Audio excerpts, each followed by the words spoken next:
우주 시장을 선점하기 위해서 전 세계 우주 강국들이 그야말로 우주 전쟁을 펼치고 있는데요. 그래서 이 우주항공청에 거는 기대도 큰 것 같습니다. 우리나라는 최근에 군 정찰 위성부터 초소형 군집 위성까지 발사하면서 역사적인 순간을 맞이하기도 했습니다.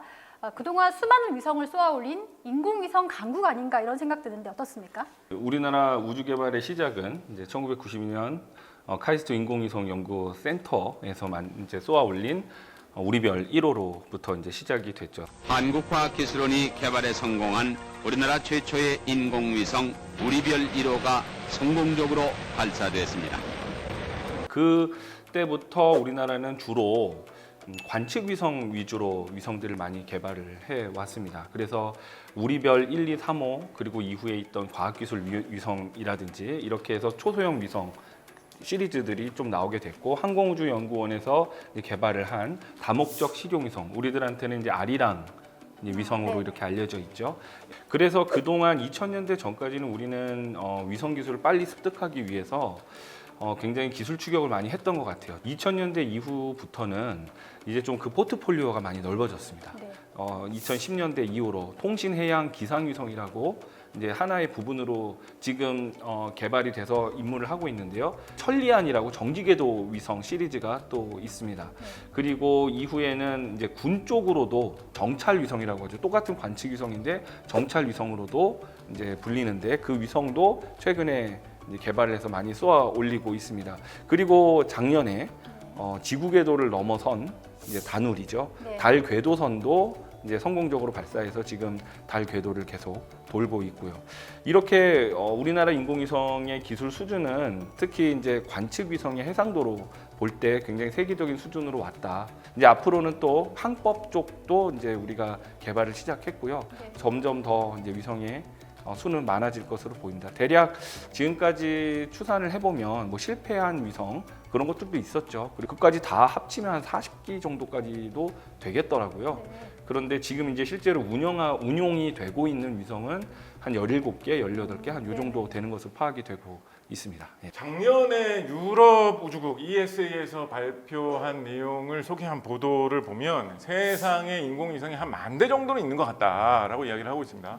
그 중에 한 8,000대 정도는 뭐 정상 가동되고 있는 것 같다라고 이야기를 하고 있습니다. 우리가 인공위성이라고 하면 이제 제일 흔하게 생각하는 게 이제 우주에서 지구를 내려다보면서 사진 찍는다. 그래서 이제 뭐 구름 사진 찍으면 뭐 기상위성이고 뭐 이런 식으로 이제 많이 생각을 하고, 좀 더 사진을 정밀하게 군사 목적으로 찍으면 군사 정찰 위성이다 이런 식으로 이야기를 하는데, 카메라 방향을 돌려서 우주 바깥 먼 곳을 보기 시작하면 이제 우주 망원경이 되는 거고요. 사람이 볼 수 있는 그 빛이 아니라 전파를 받아가지고 다른 데로 쏴주는 역할을 하다 보면 통신위성이라든가 방송위성이 될 수가 있는 것이고요. 인공위성들 중에 지구에 가까운 곳에서 돌고 있는 위성은 지상에서 한 100km부터 우주 공간이라고 하기 때문에 거기에 이제 거의 붙어서 도는 인공위성도 있지만, 좀 멀리 가 있는 정지궤동 위성 같은 경우에는 한 3만 km대 먼 곳에서 돌기도 하거든요.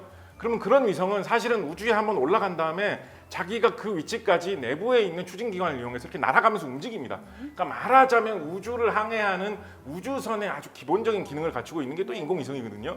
그걸 계속 개발해가지고 우주 탐사선이 되는 것이고, 인공위성을 크게 만들어서 그 안에 사람이 타고 있으면 유인 우주선이 되는 것이고, 그 위에서 계속 머물고 있으면 우주 정거장이 되는 것이기 때문에 어떻게 보면 우주 기술로 가기 위한 첫 번째 단추이자 마지막 단추 다 인공위성이다라고 할 수 있을 텐데, 우리나라가 위성 제조에서는 나름대로 경쟁력 있는 부분이 좀 있어가지고 좀 다행이지 않은가 이런 생각도 해봅니다. 카이는 사실 94년부터 국가가 운영하는 위성 대부분 참여를 했고요. 지금까지 한 25개 위성 개발에 참여를 하고 있습니다. 그리고 그 중에 한 12개 정도는 이제 발사가 되어서 성공적으로 지금 운영을 하고 있고요.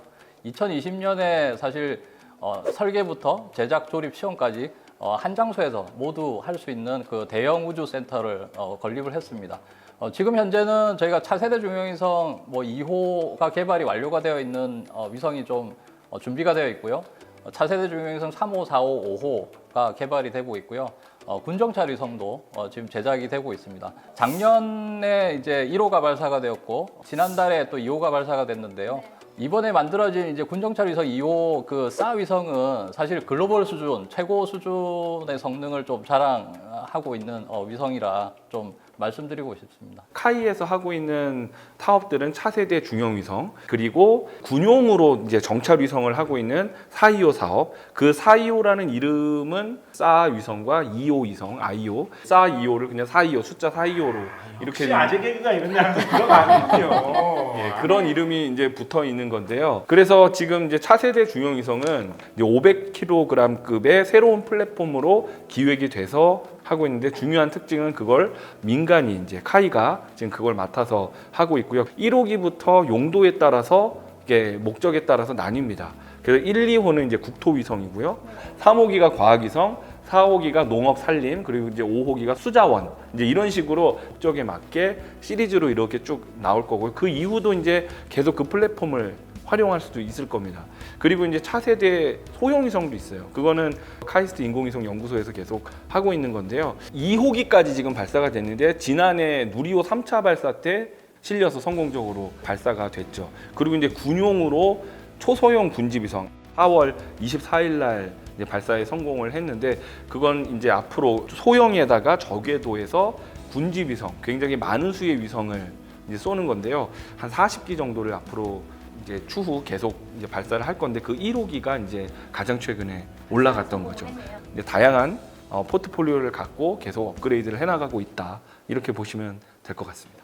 네, 특히 오현임 교수님은 최근에 고성능 영상 레이더 싸움 위성이라고 하죠. 그 개발에 참여를 해서 지금 잘 성공적으로 돌고 있죠. 그 얼마 전에 발사됐던 군 정찰위성 싸 2호기 같은 경우는 고성능의 성능을 갖고 있습니다. 그 차량으로 따지게 되면 제네시스급에 해당된다라고 볼 수 있고요.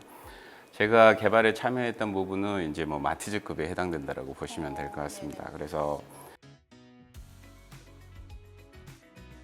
그때 미국에 있는 카펠라가 50kg급으로 거의 1m의 싸 영상을 내려본다라고 하는 것들이 발표가 됐었고, 1m짜리 물체가 있으면 레이더로 구분해낼 수 있다. 네네, 1m 크기까지를 구분해낼 수 있다라고 하는데, 위성이 50kg로 그걸 구현을 하겠다라고 했던 부분이고, 제가 알기로는 실패한 걸로 알고 있거든요. 근데 지금은 이제 무게가 좀 커져서 100kg급으로 1m 이하의 해상도 영상을 제공을 해내고 있고, 굉장히 세계 위성 시장은 굉장히 발빠르게 이게 변화하기 때문에 이러한 추세에 따라가기 위해서 선도적으로 개발을 해보자 하는 게 미래도전 기술 개발 사업이었고, 그 사업의 가장 큰 특징이라고 하는 건 민간인 PM, 그 참여 업체를 선정을 해서 그 업체들하고 개발을 같이 하는 겁니다. 이러한 건 이제 뉴스페이스라고 불리우는 거기에 대한 가장 첫 번째 시발점이라고 보시면 될 것 같습니다. 그래서 한 250억 정도의 사업으로 4년간 저희가 초소형 싸 위성을 개발을 했고요. 지난 12월 초에 있었던 그 제주도 해상에서의 고체 발사체에 탑재가 돼서 발사가 됐고, 지금 현재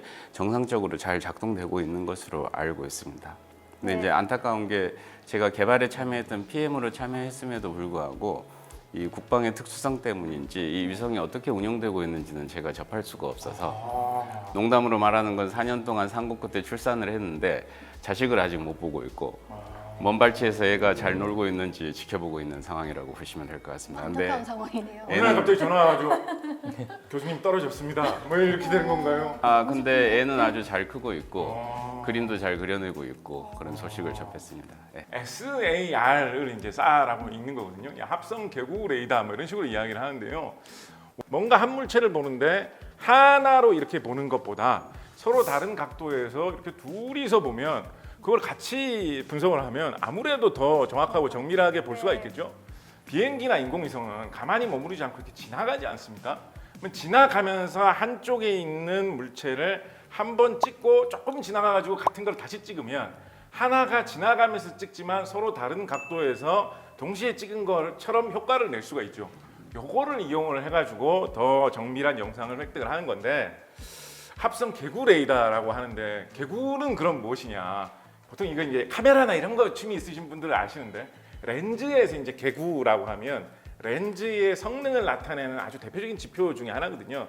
그래서 이런 방식을 이용을 해가지고 원래 장착된 렌즈 이상의 더 크고 성능이 좋은 렌즈와 같은 효과를 낼 수 있도록 내부적으로 계산을 하는 그런 방식을 이제 싸라고 하는 거죠. 네, 그럼 이 싸 위성으로 이 지구 관측을 하면 어느 정도까지 볼 수가 있습니까? 해상도라고 하는 게 값이 낮으면 낮을수록 우리가 훨씬 더 정밀하게 사물을 구분해낼 수 있다라고 보시면 될 것 같습니다. 지난번에 제가 개발했던 초소형 사위성 같은 경우는 해상도가 1m의 해상도를 갖는 거고, 얼마 전에 그 발사됐던 425 정찰위성 2호기 같은 경우는 훨씬 더 높은 해상도를 갖고 있습니다. 거의 센티미터급의 해상도. 근데 그러면 오현 교수님 박 같은 거를 농 같은 걸 크게 사가지고 네. 오현웅 천재 이런 거를 한 100m 크기로 이렇게 해놓으면 네. 쌀로 찍으면 찍히겠군요. 글자 보이겠군요. 아, 네, 글자를 만들 수 있습니다. 그래서 요즘 최근에는 이제 KFC 같은 곳에서는 이제 그런 KFC의 로고를 위성으로 촬영하고 하는 그런 여러 가지 위성 영상을 활용한 광고 이벤트 이런 것들을 하고 있습니다. 괜찮은 아이디어인 것 같습니다. 네. 광고로 활용하기에. 네, 그래서 위성이라고 하는 부분이 이제 단순한 뭐 감시 정찰이나 영상 획득 이런 것뿐만이 아니라 새로운 문화적 가치들이 굉장히 많이 창출이 되고 있고, 아직 국내에서는 미진한 부분이 있지만 미국에서는 스타트업을 기반으로 해서 여러 가지 다른 분야들을 만들어내고 있다라고 보시면 될 것 같습니다.